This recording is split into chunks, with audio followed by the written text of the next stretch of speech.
Digitund.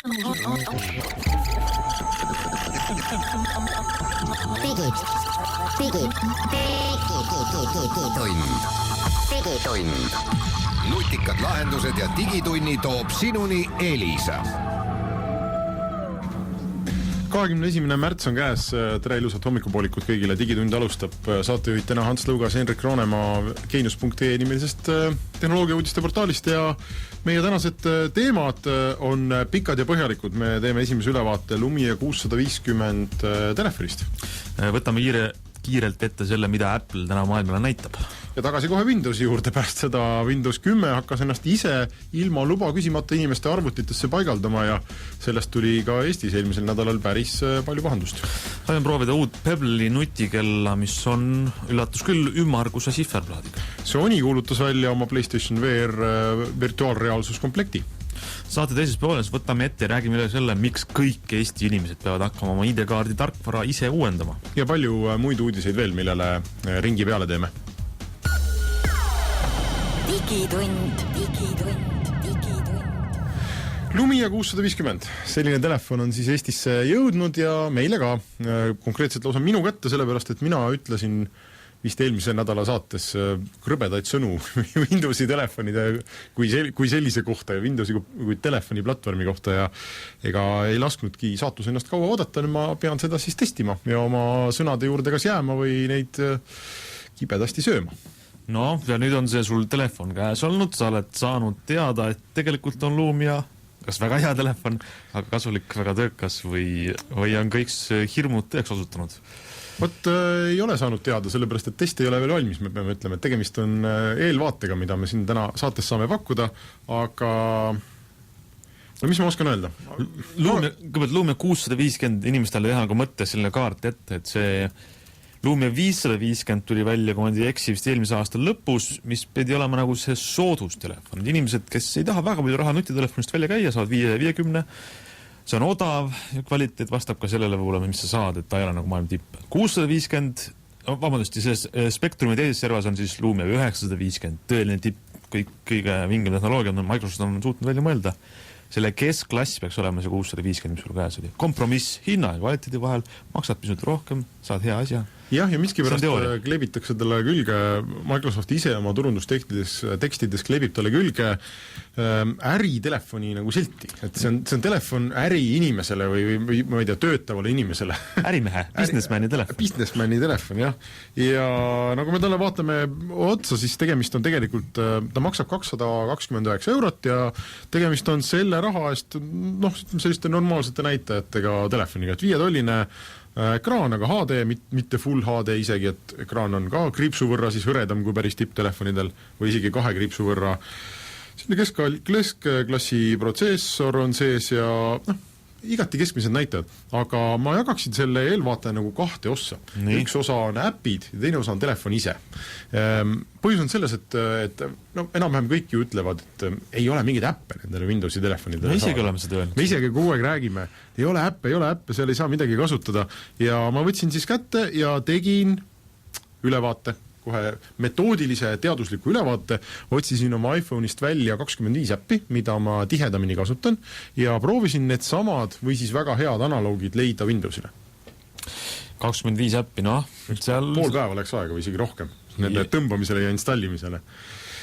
Ja tulemus oli minu jaoks täiesti üllatav, enamus äppidest on lausa nimeliselt Windows platvormis olemas. Et sama täpselt samad äpid, sama tootja äpid. Et ühest küljest võib nagu öelda, et äppi muret ei ole. No oli teatud hulk äppe, mida ei ole. No näiteks Flip, Eesti suhtlustarkvara, mida ei ole. Wire, Eesti juurtega suhtlustarkvara, mida ei ole. Ja no ei ole ka Google'i äppe otseselt, Google Keep, Google Maps, muud sellised asjad, kuna Google väga ei ole tahtnud sinna Windowsi platvormile nagu oma erinevalt muida Microsoftist, kes isuga läheb Google platvormile, teeb järgu asju. Et see tistpidi nagu ei tööta praegu veel. Aga üldiselt, nagu ma võtan sellest nimekirjast ette, Facebook, Twitter, Instagram loomulikult, minu lemmik podcast jääb Pocketcast täiesti olemas, artiklite lugemise äpp, Pocket, mida ma kasutan, tõsi küll, mitte ise, vaid kolmanda osapoole tehtud. Nii et tegelikult need äpid tuleb Windowsi platvormil jagada umbes 3 gruppi. Üks on see, mis on, ütleme näiteks Facebook ja Twitter, mis on päris äpid Windowsile nende samade ettevõtete poolt tehtud. Facebook on teinud Facebooki äpi ja Twitter on teinud Twitteri äpi. Siis teine seltskond äppe on sellised, mis on tehtud, mis on tegelikult veebiäpid, mis on tegelikult veebileheküljed, mis on maskeerunud äpiks, et see on hästi selline kiire ja odav viis teha äppi, et sa justkui teed äppi, aga ainuke asi, mis see äpp teeb tegelikult on, et avab brauseris selle kodulehekülje. Ja sellised äppe näiteks Booking.com, üllatuslikult isegi YouTube, mis isegi ei viitsinud ennast maskeerida nagu äpiks, vaid konkreetselt, kui sa vajutad seda YouTube'i ikooni, siis tuleb lahti tavaline brauser ja seal sa näed, et on m.youtube.com. mis on ikkagi tegelikult pseudolahenduseks, sest no see on täielik pseudo, jah. Kui sa võtad äppi ühele telefoni tarkvarale, siis ta on kiirem, mugavam kasutada kui et selline siis nagu maskeraad, mis tegelikult veebilehte näitab sees. Jah, aga inimestele jääb mulje, et ohoo, et see äpp oli poes olemas, on ju järelikult on äpp, aga tegelikult ei ole. Ja kolmas seltskond äppe on siis sellised kolmandate arendajate, tavaliselt üksiküritajate tehtud äpid, mis võimaldavad sul kasutada sama teenust, aga ei ole ametlikult toetatud. No nagu näiteks Google Analytics leidsin, keegi Stefano oli teinud, toimib väga hästi, võtab Google'i serverist andmed, logid sisse ja selliseid on ka päris palju. Sa Dropboxi proovisid, sest ma aastaid... Dropboxi ei proovinud, see miskipärast jäi mul ära. Aastatel mul Dropboxi see seis, et ei olnud ametlikku äppi ja nad olid, keegi oli teinud äppi, jälle keegi Stefano või Luciano, tahtis saada minu Dropboxi kasutajame ja parooli, ma pidin talle seda usaldama, et ta siis näitaks mulle oma ehitatud süsteemi läbi minu Dropboxi kausta sisuga. Seal on see, nende kolmandate arendajate tehtud äppidega on see probleem, et sa pead usaldama, et sa annad selle inimesele oma parooli ja ta näitab sulle sinu faile, aga kas ta äkki ta parooli kuskile omale kõrvale ei salvesta, sa ei tea. Jaa, see on üks asi ja teine asi on see, et me ei tea, eks ole, meil puudub igasugune võimalus kontrollida, kas see äpp on kaasaegne, ehk näiteks kui Google või ma ei tea, keegi toob välja mingi uue osa oma teenusest, eks ole, kas see sinna Stefano äppi ka jõuab või kunas jõuab või millisel kujul jõuab ja mul puudub ka kindlus selles osas, et see äpp näiteks üldsegi töötab 2 kuu pärast või 6 kuu pärast. Äkki Google muudab midagi ära, äkki nad keeravad selle juurdepääsu kinni, äkki muutub midagi tehniliselt ja Stefano ei viitsi uut versiooni teha, on ju, et kui Facebooki äpp on Facebooki tehtud, siis ma enam-vähem saan usaldada seda, et tõenäoliselt see asi töötab. Aga nende puhul ei saa, nii et tegelikult see äpi tulemused on numbriliselt ju head, enamus äppe on olemas, aga sisuliselt on see ikkagi selgelt nõrgem kui näiteks iOS-il või Androidil. Ja siit ma läheks nagu edasi selle võimaluse juurde jääda oma sõnade juurde, et ma ikkagi vähemasti sellele platvormile ei soovitaks küll kellelgi minna, see just selle sama asja pärast, see on üks asi. Et jah, sul võivad olla kõik need äpid olemas, aga mingeid äppe ikkagi ei ole, nagu ma ütlesin, ja teiseks osad äpid, mis on, nende osas puudub mul kindlus.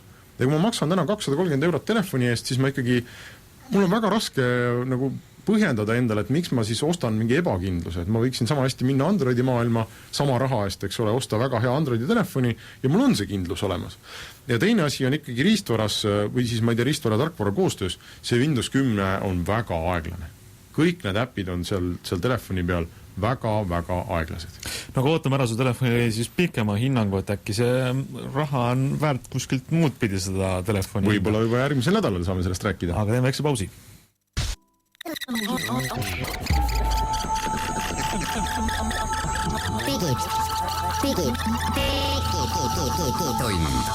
Digitund. Nutikad lahendused ja digitunni toob sinuni Elisa. Räägime edasi tehnikamaailma uudistest saates Digitund ja Ameerika firma Apple on taaskord otsustanud oma tooteesitluse pidada sel päeval, kui Digitund on eetris ära olnud. Nagu neil kombeks on, esmaspäeva õhtut nad seda teevad ja täna õhtul kella 8 paiku hakkab järgmine üritus pihta. Kui me saate alguses rääkisime sellest, et Microsoft on välja toonud oma keskklassi telefoni, maksab üle 200 €, siis Apple peaks tooma välja õhtul oma soodustelefoni, mis on sellest kõvasti kallim, ma julge ennustada. Ma ütlen välja, et kui see Apple'i soodustelefon hakkab maksma alla 500 €, siis ma olen väga tõsiselt üllatunud, et ma ennustan, et see number jääb 499 juurde. Mina ennustan, et ta on veel kõrgem. Ma seletan ka. Et me tegelikult täna ju keegi ei tea täpselt, mille Apple välja toob, on ju. Aga no enam-vähem ikkagi räägitakse, et ta toob välja selle väga kaasaegse sisuga, ehk siis 6S sisuga väikse telefoni. Väike tähendab siis 5S suurust. ja ma arvan, et see täpselt selline tulebki. Me eelmisel nädalal siin ennustasime, et ta tuleb ka täpselt 5S-i kestas. Ma usun, et see on täiesti reaalne, et ta võib tulla. Me ei tea seda, see on puhas ennustus praegu. Jah, me mängime ennustusmängud. Ma ennustan, et ta tuleb 6S-i välimusega, ümarad servad, pisuke kaamera on sealt, hakkab välja upitama ennast, aga lihtsalt väiksem. No vot, seda me saame näha siis, kumma ennustus oli täpsem, aga hinna osas Apple'il on ees üks ämber, mille nimi on 5C. Kes mäletab, need olid need odavamad värvilise kestaga telefonid ja mingil põhjusel, kuigi paberi peal see kõik oleks pidanud ju mega hästi töötama, siis mingil põhjusel keegi ei tahtnud neid osta. Või keegi on üle paisutatud, aga ühesõnaga need ei läinud väga hästi tegelikult kaubaks, on ju. Ja kindlasti üks põhjused oli see, et iPhone on natuke selline staatuse sümbol, et sa ei osta odavat luksuskaupa, et see ütleb sinu kohta ebameeldivaid asju, kui sa ostad odavat luksuskaupa. Ja samal ajal, kui sul on võimalik osta järelmaksuga päris luksuskaup, sest Ameerikas ju eriti, kõik ostavad seda nii-öelda oma mobiiliarve sees. Nii et ma arvan, et Apple'il ei ole siin midagi nagu häbeneda, et see telefon ei pea olema eriti palju odavam. Ta natuke peab olema odavam kui suur telefon, sest ta on väike. Aga kui ta on sisult kaasaegne, siis neil ei ole mõtet kuidagi ette vabandada selle eest, et see telefon on väiksem ja peaks olema kuidagi soodus. Ma arvan, et ta on lihtsalt väiksem. Ja nad küsivad selle eest täie rauaga raha, sest sisu on eeldatavasti nagu moodne. Ja võib-olla tuleb 50 eurot, võib-olla 100 eurot odavam. 100 eurot oleks võib-olla selline ilus piir. Nii ta on, et ärge edasi oodake seda keskklassi telefoni hinda, nagu teised tootjad pakuvad 200-300 eurot, seda ei juhtu. Ja kui te erutab siis iPad, mis on 10 tollina, siis seda ilmselt näeb ka õhtul. iPad Pro. Muide, ka selle väikse telefoni osas mina, kas sina ostaksid selle või? Mulle täitsa meeldib see, jah. Ma ei oska öelda nüüd, seda peab käes hoidma ja hindama, aga mulle idee sest väga meeldib tegelikult. Aga miks? Miks mitte? Hea kiire telefon. Aga miks väike? Ma ei saa aru sellest, et kui sa oled kord kasutanud juba suuremat, kus ta sulle ette jääb? Ühe käega on mugavam kasutada. Sul on 2 kätt. Mul on, ma vaatan praegu selle otsa. Mul on elus ka teisi asju teha kui 2 käega telefonid. Mul väga meeldib iPhone 6 Plus, 6S Plus, mis on... Ja mulle ka meeldib, see on minu igapäevane telefon. Sul on laual selleks, jah. Aga mulle ei meeldi seda käes hoida ja kasutada ühe käega ja teisi suuri. Et selles mõttes ma usun, et neil on päris huvitavad turuniši tabavad selle väikse telefoniga. Ja seda on oodatud. On nõudlus on sellise telefoni järgi. Aga mis me ennustame, eks me saame näha. Täna õhtul kell 8, siis inimesed, kes kuulevad meie saadet oma podcasti äpist ja näiteks homme, teisipäeval või nädala peale järgi, siis nad saavad itsitada praegu meie rumaluse ja julguse üle siin üldse midagi ennustada, aga vaatame. Mis eelmisel nädalal juhtus veel, oli see, et Windows 10 hakkas siis trügima päris jõuliselt inimeste arvutisse. Mina olin tunnistajaks oma silmadega, kuidas üks arvuti iseseisvus ja ütles, et nüüd aitab Windows 7-st, nüüd tuleb siia Windows 10 ja hakkas paigaldama, ütles, et oota veel 45 minutit. Ja sain telefoni kõnesid inimestelt, kes ütlesid ka, et midagi siin toimub, arvuti hakkas näiteks sinist ekraani, hakkasid mingi numbrid jooksma ja midagi siin tuleb ja mingi Windows 10. Nii et eelmise nädala jõudis see päev kätte, mida tegelikult oli ju palju ette hoiatatud, et Microsoft on oma poliitika teinud selliseks, et Windowsil on tarkvara uuendused, Windows Update ja vanadele arvutitele, vana tarkvaraga siis Windows 7-ga arvutitele näiteks oli Windows Update'ina pandud ajakavasse, et üks tarkvara uuendus, mis muidu on võib-olla mingi turvaaukude parandamine väikest asjad, siis üks tarkvara uuendus on lihtsalt see, et nüüd see muutub Windows 10-ks ja on kõik. Mis on ikkagi mõnes mõttes tarkvara maailmas ikka üks väga-väga agressiivne viis, kuidas inimest siis ühelt versiooni pealt teise peale viia. Et on teisi konkureerivad ettevõtted ka, kes ütlevad, et nii, nüüd on sulle saadaval uus tarkvara, palun tõmba see alla. Kui sa vajutad nuppu, jah, siis saad, kui ei vajuta nuppu, siis ei saa, aga niimoodi, et ühel päeval siis arvuti läheb tööle ja vana asi enam ei olegi, on uus asi seal sees, et seda võib lugeda väga agressiivseks. Kas see oli neil niimoodi plaanitud või me saame öelda, et inimesed tegid ise midagi valesti või kuidagi asjad langesid kokku? Jube hea küsimus. Ma tean küll, mis juristid ütleksid, et kasutaja ütles, ma nõustun tingimustega ja olen nõus ja loen läbi. Aga tegelikult nendega inimesed ju tegelikult ei pane tähele, ei loe läbi ja selles mõttes tabas üllatusena. Selleks oli vaja lihtsalt, eks ole, seadistustes öelda, et soovituslikud uuendused tulgu automaatselt peale. Jah, oli vaja mitte näppida neid uuendusi. Aha. Ja siis ta läheb automaatselt. Aga on olemas viisid, kuidas sellest nagu seda vältida, et kui te olete veel ikka Windows 7 peal ja tegelikult ei taha seda saada. Miks me sellest räägime, on ka tegelikult see, et on palju lugusid inimestelt, kellel arvuti on mingisuguse seadistusega, mingid komponendid, mingi tarkvara on siin, räägitud on McAfee antiviirusest näiteks, mis ajavad selle Windows 10 hulluks. Need arvutid teeb selle Windows 10 paigalduse ära ja siis käima minnes näitab sinist ekraani ja ütleb, et arvutis on konflikt, et see, me ei saa tööle minna, kaputt ja see on nagu ikkagi väga siuke räme viis, et inimesele peale suruda seda ilma enne läbi proovimata, et mingit konflikti ei ole. Või sul on arvutus mingit riistvara, mille driverid ei ole Windows 10 jaoks või mis iganes on. Ja tegelikult Windows oma uuendustes on olnud juba jupp aega väga agressiivne, et ma ise kasutan lauaarvutis töö juures Windowsi ja mind paneb iga kord hämmastama, kui ma lähen, see on tavaline asi, et ma lähen tööle hommikul näiteks ja öösel on arvuti teinud ise restardi. Kuna ta on mingisuguseid uuendusi installinud, panen arvuti käima, hakka uuesti sisse logima. Küsimata mu käest, kas ja mis seal lahti oli, mis nendest asjadest sai, kas mul oli seal midagi pooleli jäänud, kas ma olin teinud mingid aknad lahti, et järgmine päev alustada tööd kiiresti, kas ma tahtsin selle arvutile näiteks üle interneti kaugelt ligi saada mingil hetkel. Ei huvita. Lihtsalt tehakse selle restart ja öeldakse, et nüüd nii. Ja Microsoft on olnud väga-väga agressiivne ja mind see erakordselt häirib. Samas ma saan aru, et maailmas on 100 miljoneid inimesi, kes mitte kunagi ei viitsiks oma arvutit uuendada ja kes on suur turvarisk, et see on selline kaalumise küsimus, aga minu maitse jaoks on Microsoft kaalunud seda pakki natuke valesti. No nad lähevad sellest piirist üle tundub küll, aga võib-olla see on see, mida on vaja, et teha siis kui öelda, universumisse mõlk lüüa või oma jälg jätta. No piirist üle tahtis minna ka Twitter ja räägiti siin mõni kuu tagasi, me isegi rääkisime, et kui Jack Dorsey, Twitteri üks loojaid, asus uuesti firma juhi kohale, et nad muudavad selle kuulsa 140 tähemärgise piirangu ära, et Twitterisse saab hakata kirjutama ka pikemaid tekste ja et kohe tulevad uuendused ja Twitter vajab uuendust, siis nüüd käis Jack Dorsey USA ühe telekanali ühes teleshows ja ütles, et muutusi küll plaanitakse, aga see 140 jääb alles.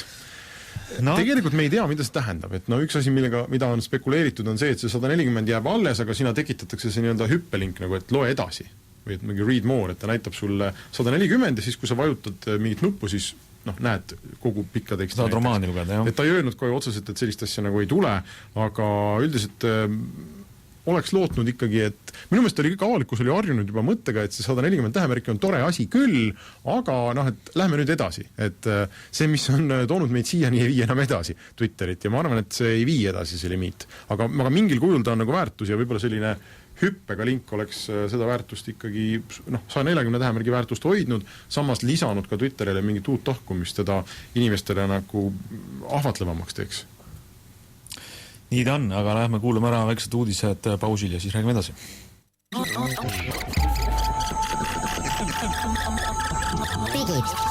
Digitund. Nutikad lahendused ja digitunni toob sinuni Elisa. Digitund läheb edasi ja nüüd me räägime sellest, et ID-kaardid, mis on olnud üle dekaadi Eesti inimeste igapäevaelu osa, lähevad kõik uuendamisele, aga mitte keegi tule neid kaarte meie käest ära võtma või taskust, me peame ise seda tegema. Meil on liinil Riigi Infosüsteemi Ameti analüütik Anto Veldre. Tere, Anto! Tere kõik digitundlased! Tead, käime ennem üle ABC ja siis ma küsin sulle huvitavaid küsimusi. Et ABC on see, et kuidas see uuendamise protsess nüüd välja näeb, kui minul on taskus või käes või kaardilugejas ID-kaart? Mis ma tegema pean? Mida peab tegema? Kõigepealt peab veenduma, et ID-kaardi haldustarkvarast on kõige uuem versioon.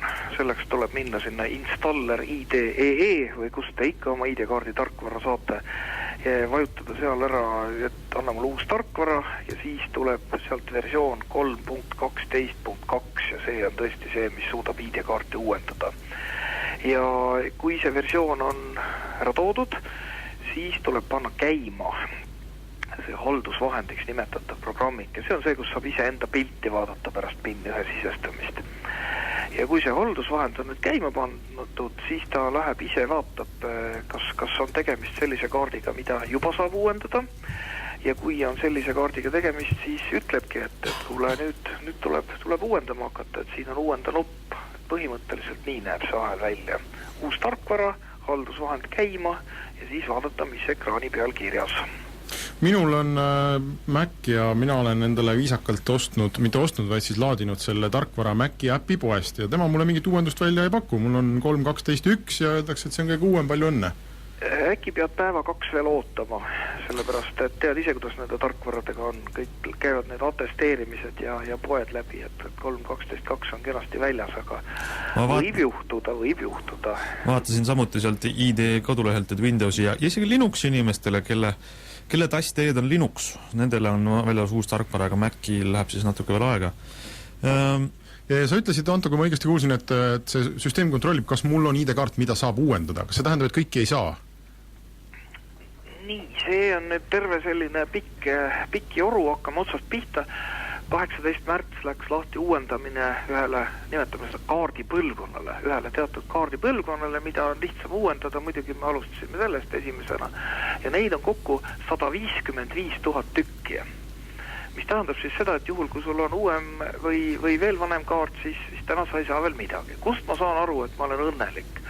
No, väga umbes öeldes, kui kaart on perioodist 2012 kuni 2014, aga enamik säärastest kaartidest on välja antud 2014. Nii et kui on 2014 kaart, siis tormake kohe täna uuendama. Aga kui on vanem, mis siis saab? Kohe jõuame sinna ka. Nüüd järgmine uuendamise laine. Ma ei suuda kindlat tekstit välja anda, et see just toredal päeval nimega 1. aprill tuleb, aga päris varsti. Need on siis ühte järgmist marki või põlvkonda kaardid ja neid on saadaval 264 000 tükki ja need on enamasti välja antud aastal 2015, et näed, siis on juba üle 400 000 meil siin aprillikuus neid kokku. Nüüd on 2 väga sellist, ütleme, erilist marki kaarte. Esimesed, mis on nii vanad, et ikka tõsiselt vanad on, need, mis sellel aastal oleks ise pidanud ära uuendama. Neid on üks kogus, mida ei saagi uuendada. Nad on lihtsalt nii vanad, sinna ei mahu peale. Uus krüptograafia. Ja need lähevad käibelt ära ja? Need aeguvad ära ja tuleb ise minna ja uus taotleda. Ja siis on veel üks, see isegi ei ole kaarditüüp, aga me tähistame seda kui sellised, kuidas ma nüüd ütlen, kahtlased või võimalike probleemidega. Tuleb välja, et on mõned kaardid, mille kohta on kohe teada, et kui seda uuendama hakkad, siis pigem ei saa uuendatud. Neid on hästi vähe ja nende puhul öeldakse, tuleb kohe kiri ette, et kuule, mine selle kaardiga PPA-sse, et seda pole mõtet uuendama hakatagi, risk liiga suur.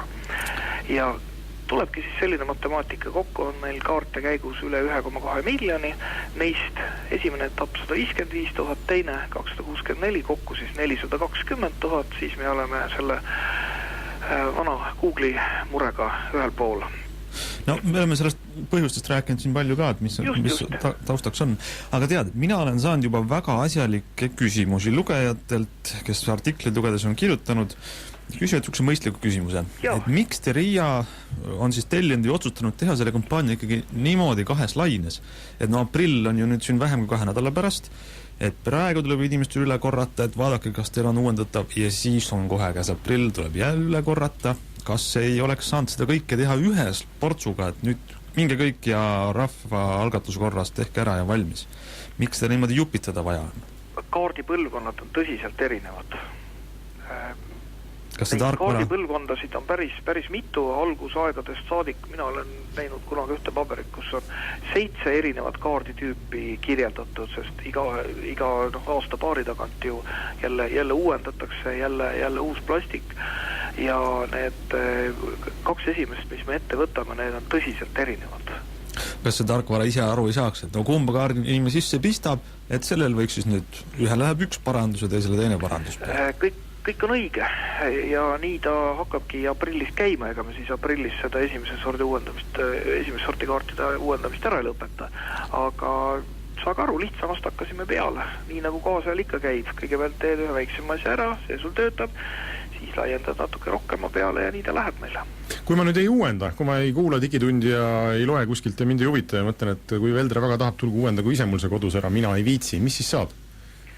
Kõigepealt oleneb sellest, kas sa oma kaarti kasutad e-meetodiga. Kui sa ainult piiripunktis näitad teda dokumendina, aga kunagi pilusse ei pista, ühtegi veebisaite ei lähe, siis ei juhtu mitte midagi. Juhul, kui sa ikkagi pistad teda pilusse ja käid oma veebisaitides, siis praeguse info kohaselt kusagil maikuus saabub esimene kuupäev, kui Google tuleb välja oma uue Chrome'iga ja see uus Chrome võib siis pahandada sinu sertifikaatide peale. Võib juhtuda, et sa ei saa enam oma lemmiksaiti sisse. Ja teine kuupäev praeguse teadmise järgi saabub 1. jaanuar 2017. See on siis, kui seda muldvana SH1 algoritmi suured IT-firmad nagu Microsoft ja Google enam ei tunnista. Siis võib ka browser minna punaseks või kollaseks või mingit muud värvi ja sa ei pruugi pääseda sinna veebisaidile, kus sa tahtsid. Et need 2 kuupäeva siis. Aga kui ma mõtlen, et ma eriti tihti ei kasuta, et ma uuendan siis, kui mul tekib vajadus, ehk et kas ma saan ka, ma ei tea, 2. jaanuar 2017 seda uuendust teha või on mingi kindel aeg, et kui ma nüüd ei tee, siis ma ei saagi? Ei, me ei plaani selles mõttes, praegu ei ole küll mingit kava kuidagi piirata, et me loome võimaluse, aga me ei loo kohustust, et kui inimene peab ikka ise teadma, kus ta käib ja kuidas kasutab. Aga need Google'id ja need ilmselt ei oska mulle anda nii-öelda korrektset veateadet, et ühel hetkel ma lihtsalt avastan, et ma ei saa sisse, aga Chrome ei ütle mulle, et see on sellepärast, et sa pole tõmmanud seda tarkvara ja teinud uuendust, vaid ta ütleb, et lihtsalt, et on probleem. Et taaskord kindlalt ei tea, kuidas ta näitama hakkab, kas ta värvib kollaseks või punaseks või ütleb, et ta üldse ei tunne, aga jah, midagi ta hakkab arvatavasti ütlema maikuus. Tead, viimane küsimus veel selle sama näidise kohta, et kui ma olen inimene, kes otsustab ID-kaarti mitte kasutada ja oletame, et ma ajan oma asjad mobiili-ID-ga ära, siis kogu selle jutu aluseks on ju praegu olnud, et krüptoalgoritmide elu jagab lõppema, teadlased ütlevad, et see ID-kaartis olev krüpto on varsti murtav. Kui ma nüüd otsustan, et ma seda ID-kaardiga ei jända arvutis, ei uuenda ka, ei kasuta ka, kas ei või tulla olukord, kus ongi see krüpto murtav ja keegi saab tänu sellele, et mul on ikkagi see vana kehtiv uuendamata ID-kaart, keegi saab minu eest hakata minu digijalkirju andma, ennast tuvastama minuna, kui see krüpto nüüd murtakse? Ta nüüd ikka nii paugust ja nii järsult murtav ei ole. Pigem me üritame eesliinil tegutseda ja välistada isegi säärase võimaluse. Ma ise sisimas usun, et sinna konkreetse murdmiseni on ikka vähemalt 5 aastat aega. Ja mida see murdmine siis tähendab? Tähendaks siis seda, et keegi suudaks teha mingi dokumendi, mis näeb välja nagu minu, ma ei tea, mingi võlaleping või mõni muu leping, aga nii lihtne see asi ei ole. Sellele võib terve eraldi saate pühendada, jäävad ju jäljed maha, mis kuupäeval on allkiri antud ja nii, et see päris nii ei ole, et hakkame aga võltsima. Aga sellegi poolest, et meil ei oleks paha varju selle Eesti ID-kaardi ökosüsteemi peale, siis tuleb välja vahetada, terve maailm vahetab seda SA1 praegu välja, mis müüsid. Anta Veldra, aitäh meile selgitamast!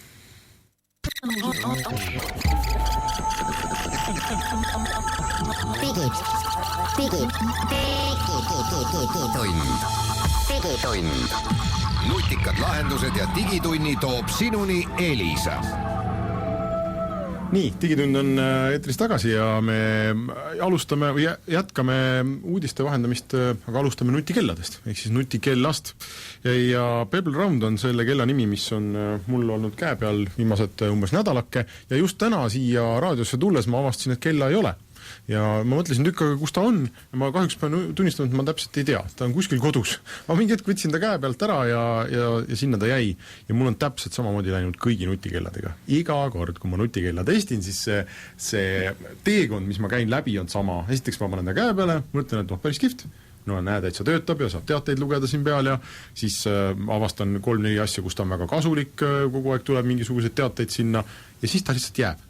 Ja jääbki ja eelmine Pebble, mis oli mu enda oma isiklik, selle ma leidsin mitu kuud hiljem kuskilt sahtlist ja lõpuks müüsin maha, sest ma leidsin, et ma ei ole teda kasutanud ja ei ole ka puudust tundnud, et selle Pebble'iga läks samamoodi mul. Ma ei tea, kas see on praegu iseloomustus selle kella kohta või sinu kohta? Minu kohta, jah.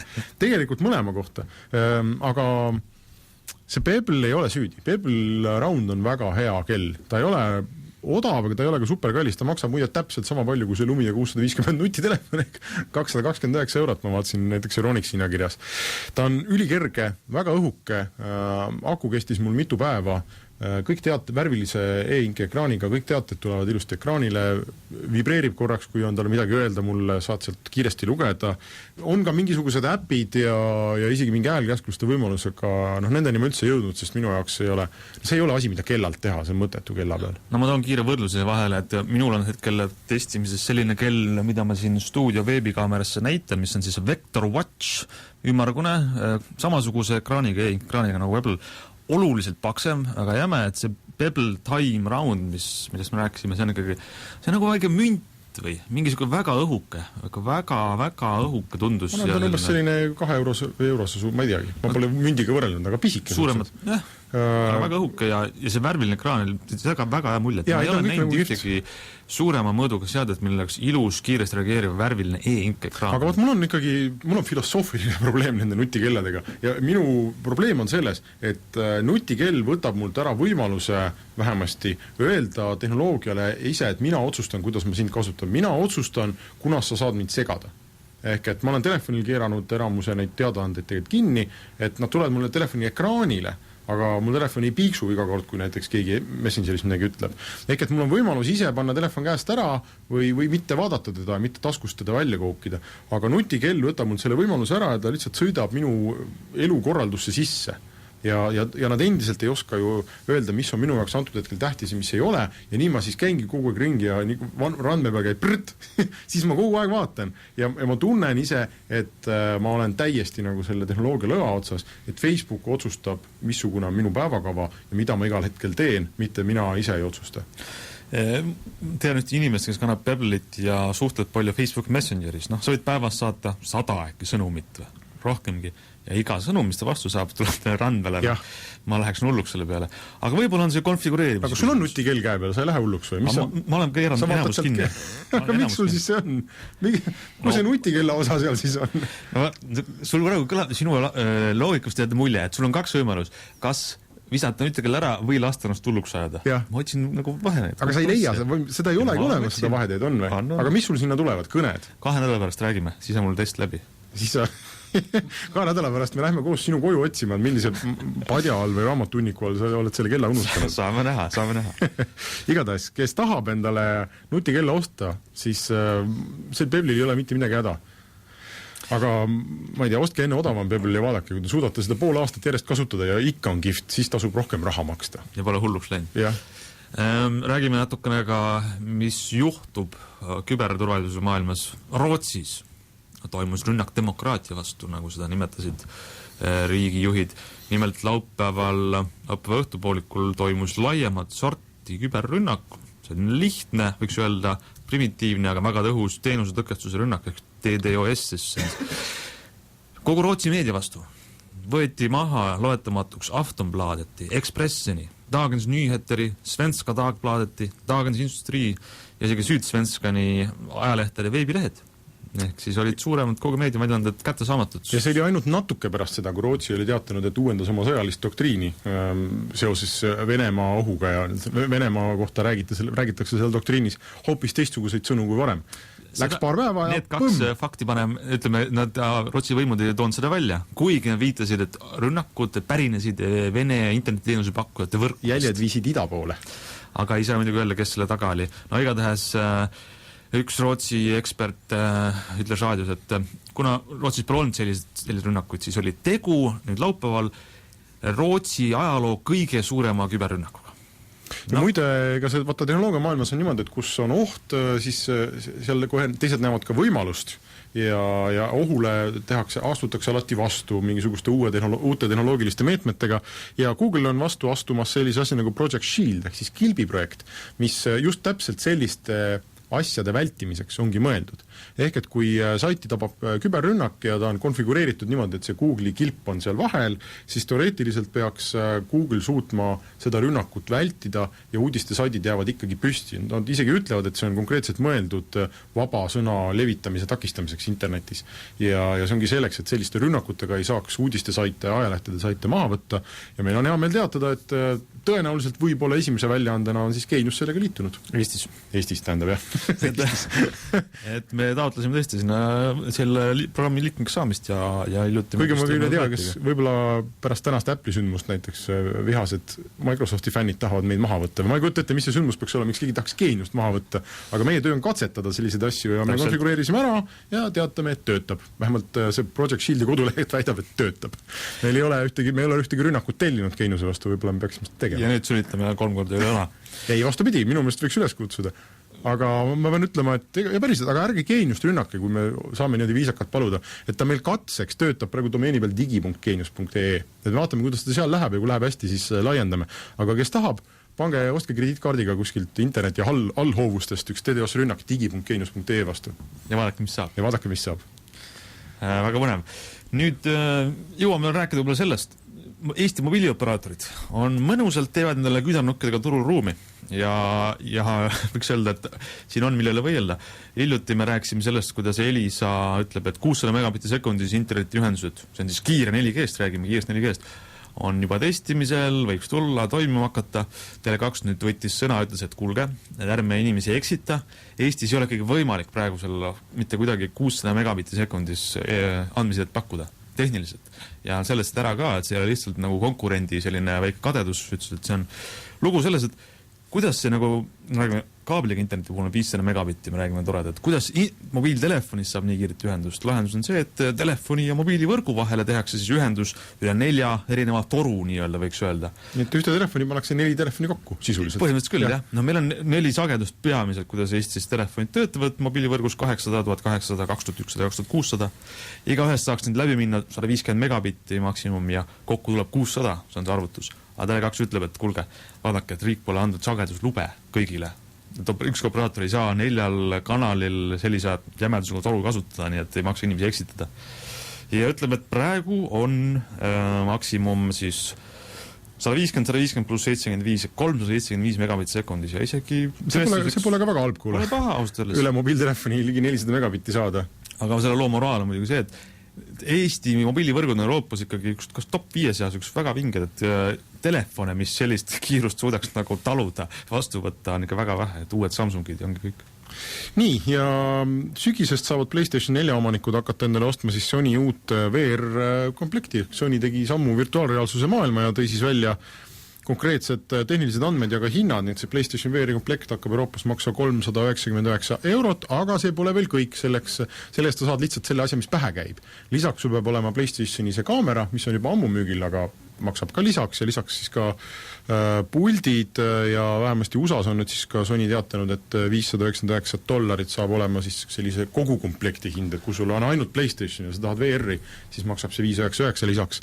Aga see on ikkagi vähem kui Oculus Rift või siis Steam'i Vive, mis pähe käib, need on $500 kallimad. Meil on veel 5 sekundit aega, ütle, kas sa tead mõnda mängu ka juba, mida sellega VR-iga võiks PlayStation? Mina ei tea, mul ei ole PlayStationit, aga Sony näitas neid terve hulga, aga see PlayStation VR on tehniliselt nõrgem, ta on madalama resolutsiooniga, sest PlayStation ise on tehniliselt nõrgem ja tõenäoliselt ei veaks ära seda väga hea resolutsiooniga VR-i, nii et see ei ole ikkagi veel valmis tehnoloogia, see ei ole ka veel sügisel valmis tehnoloogia, nüüd areneb lähemate aastate jooksul. Aga YouTube'i, meie saade on endiselt üleval ka YouTube'is, ehk siis eelmise nädala omal ja selle nädala omal ka, kui ma eelmine nädal ütlesin, et minge YouTube.com / digitund, siis nüüd ma ütlen, et ärge minge, seal on mingisugused segadused, mida meil on keeruline likvideerida, nüüd ma ütlen, et minge YouTube.com ja pange sinna otsikasti digitund ja päeva peale, vähemasti esmaspäeva päeva peale saate ka praeguse saate sealt kätte. Nägemist!